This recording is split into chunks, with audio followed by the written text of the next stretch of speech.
November 22nd, 1963, 12:30 p.m.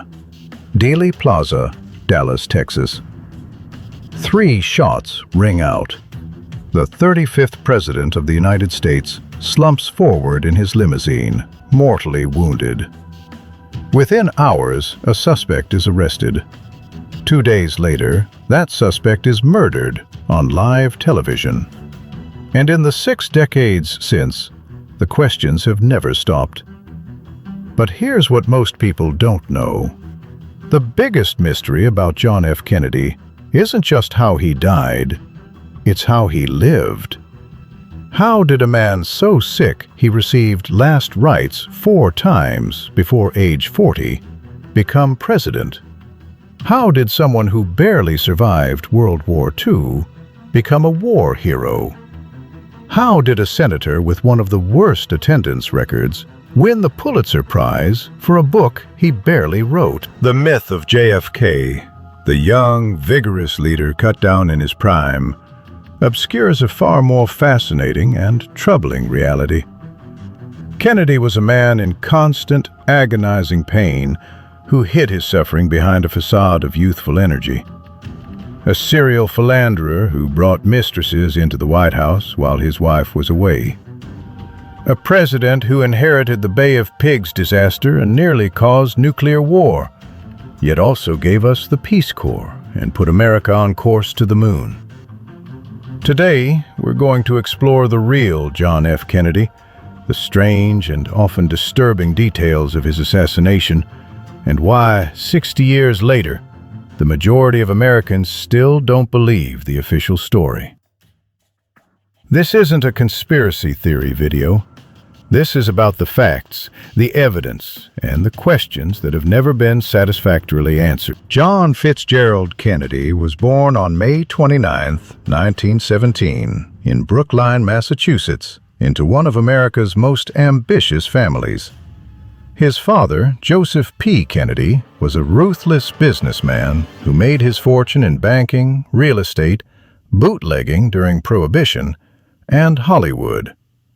Joe Kennedy had one obsession: establishing a Kennedy dynasty that would produce an American president. Here's something most people don't know. John wasn't supposed to be that president. His older brother, Joe Jr., was groomed from birth for political greatness. John, the second son, was expected to become a writer or academic. He was the sick kid, the one always in his brother's shadow. And sick he was. Kennedy suffered from a stunning array of health problems that would have ended most political careers before they started. He had severe back problems from birth, likely related to unstable sacroiliac joints. He had Addison's disease, a potentially fatal adrenal gland disorder. He had chronic digestive problems, possibly colitis. He had prostatitis and urinary tract infections. He suffered from severe allergies and hypothyroidism.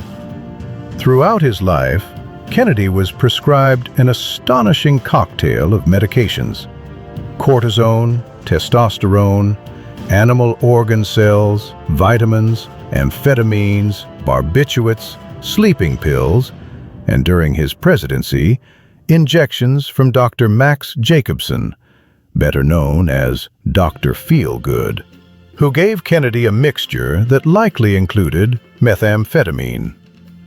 Kennedy was, by any measure, a functional drug addict, though he had little choice given his conditions. Here's an unusual fact. Kennedy received last rites, the Catholic sacrament for the dying, at least 4 times before becoming president.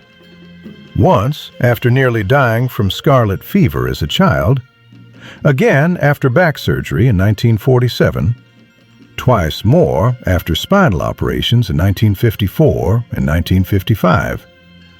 He was so sick after the 1954 surgery that he was actually pronounced dead for a few minutes. Yet the Kennedy family machine, orchestrated by Joe Kennedy, constructed a public image of vigorous health and athletic prowess. Photos show JFK playing touch football, sailing, swimming. The reality was carefully managed fiction. Even Kennedy's famous tan was partly the result of Addison's disease, which causes bronze-tinted skin. The Kennedy childhood was privileged but emotionally cold. Joe Kennedy was often absent or philandering. Rose Kennedy was devoutly religious but distant. The children competed viciously for approval.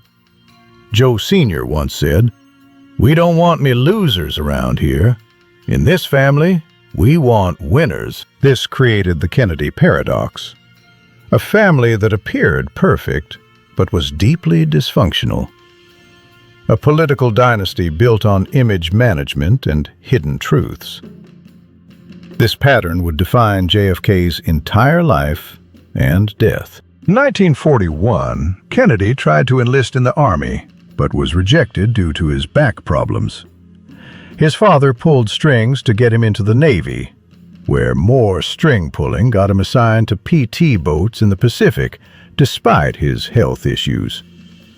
On August 2, 1943, Lieutenant Kennedy commanded PT 109 when it was rammed and cut in half by a Japanese destroyer. Kennedy and his surviving crew spent hours in the water, then reached a small island. Kennedy, despite his bad back, towed an injured crew member for hours by holding the strap of the man's life jacket in his teeth. This is where it gets interesting. Kennedy carved a message on a coconut shell, which was delivered to Allied forces by local islanders, leading to their rescue. Kennedy became a war hero, and his father made sure everyone knew it. Joe Kennedy hired a writer to craft the story, placed it in major publications, and turned his son into a household name. But here's what the PR campaign didn't mention. PT 109 was rammed because Kennedy, inexplicably, didn't see or hear a massive destroyer approaching. Most of his crew was asleep. PT boats were supposed to be fast and maneuverable. Why was Kennedy's boat so easily hit? Some historians suggest Kennedy may have been negligent, perhaps even dozing himself. The Navy conducted an inquiry but cleared Kennedy of wrongdoing, possibly because Joe Kennedy's influence reached even there. Was Kennedy a hero? He absolutely showed courage and leadership after the collision, saving his crew under terrible circumstances. But was the collision itself due to his error? Possibly. The Kennedy machine turned a complex incident into pure heroism, obscuring the full truth. The experience worsened Kennedy's back problems. He would be in pain for the rest of his life. He would wear a back brace every day. And ironically, that back brace may have contributed to his assassination. But we'll get to that. Kennedy returned home a hero, and his father immediately began positioning him for politics. But then tragedy struck. Joe Jr., the golden child, was killed in 1944 when his bomber exploded during a dangerous mission. Suddenly, John was the heir. The dynasty's hopes fell on the sick second-born son who had never wanted political life. In 1946, Kennedy ran for Congress in Massachusetts. He was an awkward candidate, stiff, uncomfortable with small talk, more intellectual than charismatic. But the Kennedy machine compensated. Joe Kennedy spent enormous sums, mobilized volunteers, and used every contact. Kennedy won easily. As a congressman and later senator, Kennedy's record was undistinguished. He missed countless votes due to his health problems and his womanizing. He avoided controversial positions. He was neither a liberal hero nor a conservative champion. He was politically calculating, always looking toward the next office. In 1953, Kennedy married Jacqueline Bouvier, a sophisticated, cultured woman from a wealthy family. It appeared to be a love match. The reality was more complex. Kennedy continued his affairs throughout the marriage. Jackie knew but maintained the public facade, understanding that she was part of the political package. Then came 1957, and one of Kennedy's greatest deceptions. He published Profiles in Courage, a book about senators who showed political bravery. It won the Pulitzer Prize and burnished Kennedy's intellectual credentials. Here's the unusual fact. Kennedy didn't really write it. His speechwriter, Ted Sorensen, did most of the actual writing. When rumors emerged about ghostwriting, Kennedy and his father aggressively denied them, even threatening lawsuits. It was only years later that Sorensen confirmed his substantial role. Kennedy once said, "Ask not what your country can do for you. Ask what you can do for your country." But one could also ask, what did the Kennedy myth ask America to ignore? By 1960, Kennedy was running for president. He faced enormous obstacles. He was Catholic. No Catholic had ever been elected president. Young, 43, inexperienced, and facing Richard Nixon, the sitting vice president. But Kennedy had advantages: movie star looks, a beautiful wife, that manufactured image of vigor, and perhaps most importantly, the first televised presidential debates. The Nixon-Kennedy debates changed political history. On radio, listeners thought Nixon won. On television, Kennedy dominated. Nixon looked sweaty, uncomfortable, ill. Kennedy looked tanned, confident, presidential. It was the triumph of image over substance, the beginning of the television presidency. Kennedy won by one of the narrowest margins in history. Just 112,827 votes out of 68 million cast. There were credible allegations of voter fraud in Illinois and Texas, states controlled by political machines that supported Kennedy.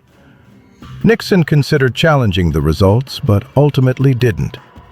He later said, "Our country cannot afford the agony of a constitutional crisis." Kennedy became the youngest elected president in American history. His inauguration address electrified America. Let the word go forth from this time and place, to friend and foe alike, that the torch has been passed to a new generation of Americans.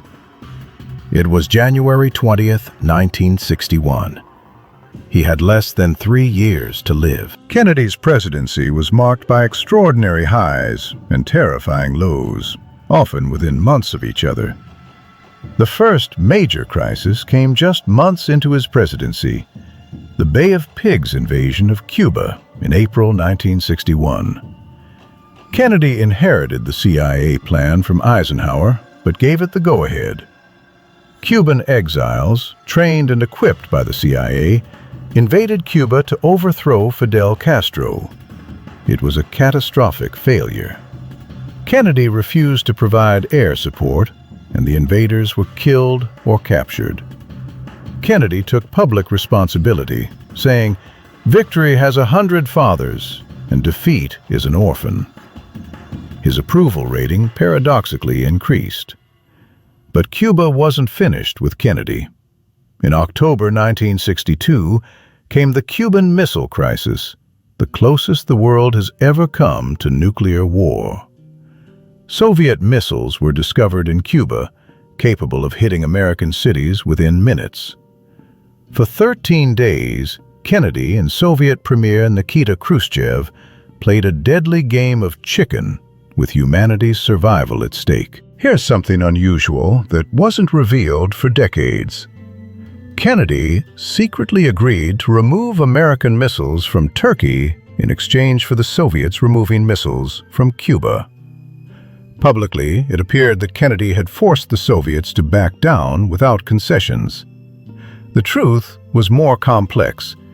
It was a negotiated compromise that saved face for both sides and, more importantly, saved the world. Kennedy said during the crisis, "The great enemy of the truth is very often not the lie, deliberate, contrived, and dishonest, but the myth, persistent, persuasive, and unrealistic." The irony, given how much myth surrounded Kennedy himself, is striking. Domestically, Kennedy's record was mixed. He established the Peace Corps, a genuinely idealistic program. He committed America to landing on the moon by decade's end, a goal that inspired a generation. He began pushing for civil rights legislation, though cautiously and often reluctantly. But Kennedy also escalated American involvement in Vietnam, sending military advisors and approving covert operations. By the time of his death, over 16,000 American military personnel were in Vietnam. Whether Kennedy would have escalated further or withdrawn remains one of history's great what-ifs. And then there was Kennedy's personal life, hidden from the public but shocking in its recklessness. Kennedy had affairs with numerous women, including Marilyn Monroe, White House interns, socialites, and even a woman with alleged mob connections. He brought women into the White House while Jackie was away. Secret Service agents were complicit, covering for him. One affair deserves special attention. Judith Campbell Exner. She was simultaneously involved with Kennedy and with Chicago mob boss Sam Giancana. This created a stunning security risk. The President of the United States sharing a mistress with the mafia. Some conspiracy theorists later suggested this connection was somehow related to Kennedy's assassination, though no credible evidence supports this. Kennedy once quipped, "Washington is a city of Southern efficiency and Northern charm." He might also have noted it was a city where secrets had a way of eventually surfacing. Kennedy traveled to Texas in November 1963 for political reasons. Texas Democrats were divided, and Kennedy needed the state for his 1964 re-election campaign. The trip included stops in San Antonio, Houston, Fort Worth, and Dallas. Dallas was known as a hotbed of right-wing extremism. Just weeks earlier, Adlai Stevenson had been attacked and spat upon there. Concerns were raised about Kennedy's safety, but the president insisted on an open motorcade. He wanted to be seen. Here are the specific, unusual details of that morning. Kennedy woke up in Fort Worth. It was raining. He gave a speech to a crowd outside his hotel, joking about Jackie. "Mrs. Kennedy is organizing herself. It takes longer, but of course, she looks better than we do when she does it." The rain stopped. The sun came out. This mattered because it meant the plexiglass bubble top would be removed from the presidential limousine, leaving Kennedy fully exposed. The motorcade route through Dallas was published in newspapers beforehand. Anyone who wanted to know where the president would be could find out. The limousine was a modified Lincoln Continental. Kennedy sat in the back right seat. Jackie sat to his left. Texas Governor John Connally sat in front of Kennedy, with his wife Nellie in front of Jackie. Secret Service agents Roy Kellerman and William Greer, the driver, sat in front. Here's a crucial detail. Kennedy was wearing his back brace, as he did every day. The brace was tightly bound around his torso and thighs, holding him rigidly upright. The motorcade proceeded through Dallas. Crowds were enthusiastic, larger than expected. As they passed through Dealey Plaza at 12:30 p.m., Nellie Connally turned to Kennedy and said, "Mr. President, you can't say Dallas doesn't love you." According to the Warren Commission, at 12:30 p.m., 3 shots were fired from the 6th floor of the Texas School Book Depository. First shot missed entirely, hitting pavement. Second shot, the magic bullet, entered Kennedy's upper back, exited his throat, then struck Governor Connally, breaking his rib, shattering his wrist, and lodging in his thigh. Third shot struck Kennedy in the head, killing him instantly. But here's where the unusual facts and controversies begin. The Zapruder film, shot by Abraham Zapruder from a concrete pedestal in Dealey Plaza, captured the assassination in horrifying detail. When Kennedy is hit in the head, his body violently jerks backward and to the left. This seems inconsistent with a shot from behind and above the book depository. This single piece of film has fueled 6 decades of conspiracy theories. Here's what the film also shows. After the first shot, Kennedy raises his hands to his throat. He's clearly hit. But he doesn't fall forward or slump down. His back brace holds him upright, leaving him exposed for the fatal headshot. Without the brace, Kennedy might have fallen below the car's line, and the third shot might have missed. The medical device keeping Kennedy functional may have ensured his death. Governor Connally, who was hit, always insisted he was struck by a separate bullet from the one that hit Kennedy. He said he heard the first shot, turned, then was hit by a different shot. This contradicts the single bullet theory that is central to the official explanation.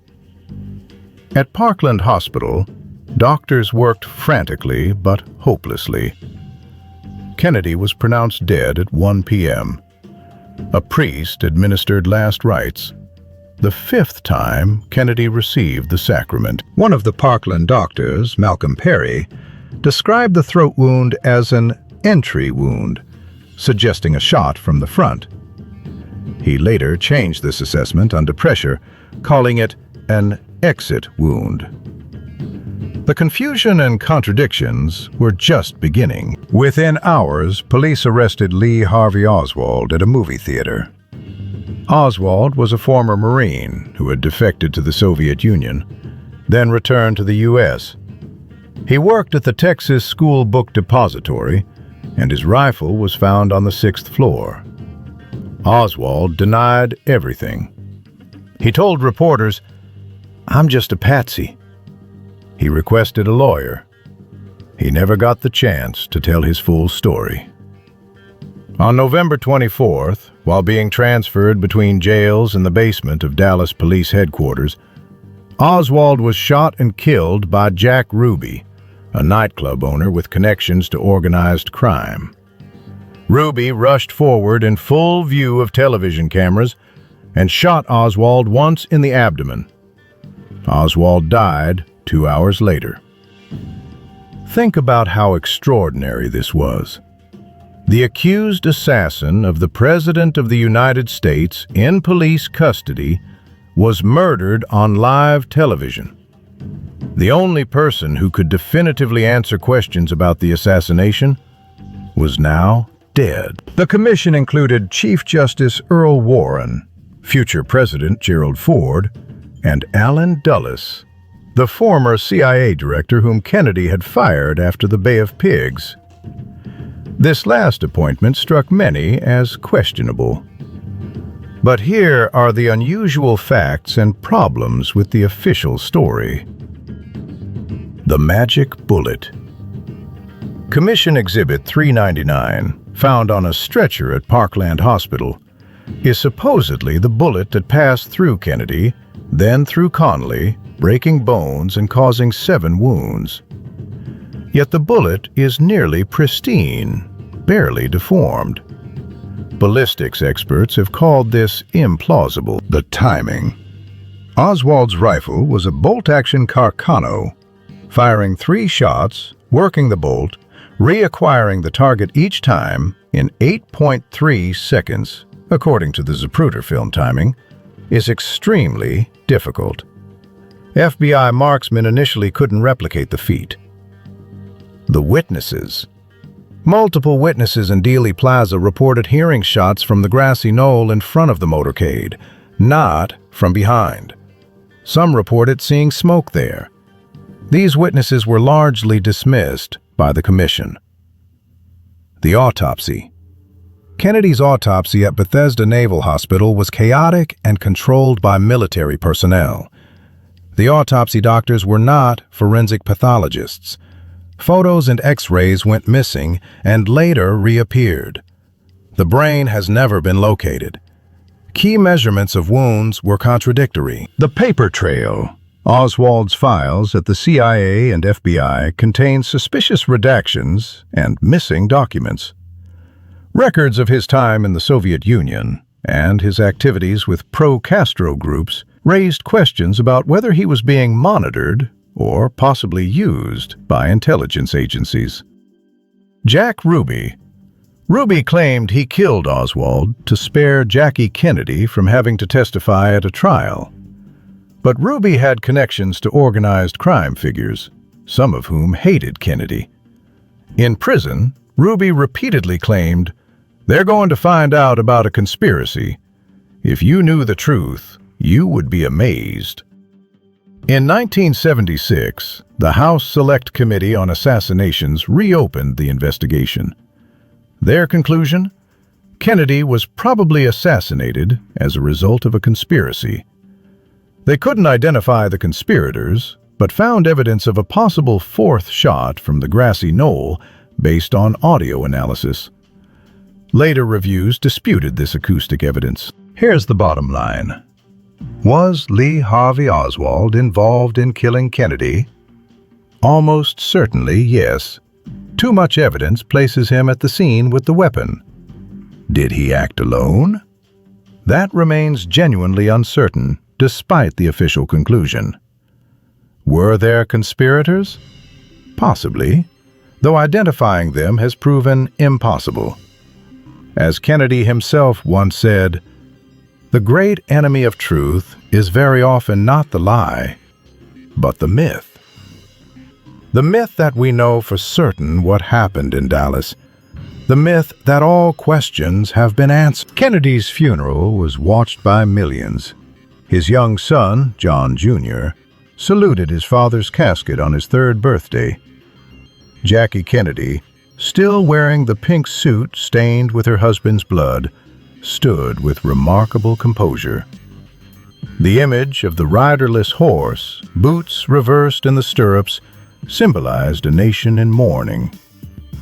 Kennedy was buried at Arlington National Cemetery. An eternal flame marks his grave, lit by Jackie during the funeral. It was the first time such a flame had been used for a president. The impact of Kennedy's assassination cannot be overstated. It shattered a nation's innocence. It marked the end of a certain kind of optimism about America's future. Within 5 years, Martin Luther King Jr. and Robert F. Kennedy would also be assassinated. The 1960s, which began with such hope, descended into violence, protest, and division.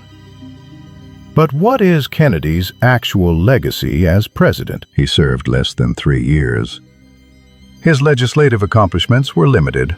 Most of his proposals were enacted after his death under Lyndon Johnson. His civil rights record was cautious until forced to act by events like the Birmingham campaign. He escalated in Vietnam. His personal behavior was reckless and would be considered disqualifying today. Yet Kennedy inspired a generation. His call to public service motivated thousands to join the Peace Corps, enter politics, or work for social change. His commitment to space exploration achieved the impossible. His management of the Cuban Missile Crisis avoided nuclear war. His rhetoric elevated American political discourse. Kennedy famously said, "A man may die, nations may rise and fall, but an idea lives on." Perhaps the idea of Kennedy, the young, vigorous leader who challenged America to do better, matters more than the complicated reality. As for the assassination, we may never know the complete truth. Key witnesses are dead. Documents remain classified. Time has made certainty impossible. But consider these facts. According to polls, 60 to 70% of Americans consistently believe there was a conspiracy to kill Kennedy. The government has acknowledged serious flaws in the Warren Commission investigation. Files related to the assassination remain partially sealed despite promises to release them. In 2017, President Trump was supposed to release all remaining JFK files. He released some, but kept others classified, citing national security concerns. In 2021, President Biden also delayed full release. What could possibly remain sensitive about a 1963 event? That question itself fuels conspiracy theories. Here's my assessment. Lee Harvey Oswald was involved, likely as the shooter or one of the shooters. Whether he acted alone or as part of a conspiracy remains genuinely unknown. The possibility of conspiracy cannot be dismissed as mere paranoia when the official investigation had so many problems and when so much remains hidden. As Kennedy said in his inauguration, "Let us never negotiate out of fear, but let us never fear to negotiate." Perhaps we should apply the same principle to history. Let us never believe conspiracies out of paranoia, but let us never fear to question official narratives when evidence warrants. John F. Kennedy was a man of profound contradictions. Privileged, yet painfully sick. Publicly vigorous, yet privately suffering. Inspirational, yet flawed. A family man who betrayed his family. A peace advocate who escalated war. A transparency advocate who operated behind carefully constructed myths. His most famous quote is perhaps his most ironic. The Chinese used two brushstrokes to write the word crisis. One brushstroke stands for danger, the other for opportunity. Kennedy's life was full of crises, medical, political, military, personal, and he navigated them with courage tinged with recklessness. His death created the greatest American mystery of the 20th century, a wound that is never fully healed because it was never properly explained. The truth about Dallas may be simpler than conspiracies suggest, or more complex than we'll ever know. But the questions persist because they were never satisfactorily answered, and that failure belongs to history. Thanks for watching this deep dive into John F. Kennedy's life and assassination. What do you think really happened in Dallas? Do you believe the official story, or do you think there's more to discover? Let me know in the comments. And if you want more deep dives into American history's biggest mysteries, please subscribe and hit the notification bell. Remember, question everything, believe the evidence, and never stop seeking truth.